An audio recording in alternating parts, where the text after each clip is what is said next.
Perkenalkan, nama saya Regita Putri Cassandra dari kelas 10 PS2 ingin menjelaskan tentang air tanah.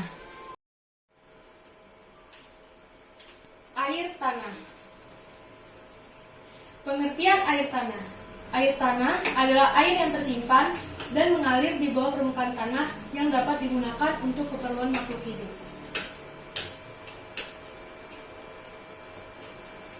Lanjut, asal air tanah. Air tanah terbentuk dari air hujan yang turun ke bumi. Air hujan tersebut sebagian besar akan mengalir pada permukaan bumi mengisi sungai-sungai atau rawa-rawa. Selanjutnya, air ini akan meresap ke dalam tanah hingga mencapai atau zona jemu yang kemudian menjadi air tanah. Berdasarkan hal tersebut, terdapat dua tipe lapisan batuan, yaitu lapisan kedap air.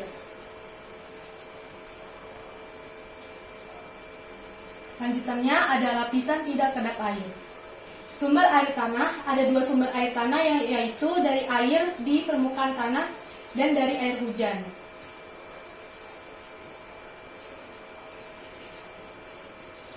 Lalu ada jenis-jenis air tanah. Yang pertama itu ada air pados. Air tanah pados adalah hasil dari presipitasi, yaitu hujan yang saat berproses di atmosfer mengalami kondensasi dan percampuran debu meteor yang melesak pada lapisan atmosfer serta habis di lapisan tersebut. Yang kedua ada air konat.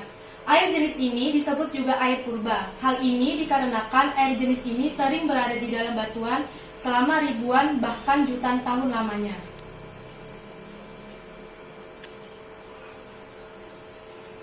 Lanjut, yang ketiga ada air jurfena. Jenis air tanah ini terbentuk dari proses intrusi magma di kedalaman tertentu. Maka air tanah ini disebut juga air tanah magma.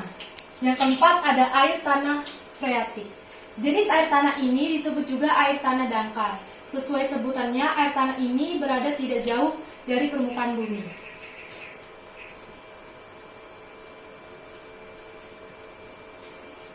Yang kelima ada air tanah artesis. Air tanah ini terletak di lapisan kedap air pertama dan yang paling dekat dengan lapisan permukaan tanah.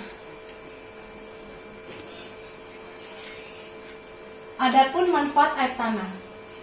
Yang pertama itu ada kebutuhan rumah tangga, irigasi, perindustriasian, merupakan bagian yang terpenting dalam siklus hidrologi, pembangkit listrik, sebagai laboratorium alam, dan untuk wisata dan olahraga ekstrim. Yang terakhir itu ada usaha melestarikan air tanah.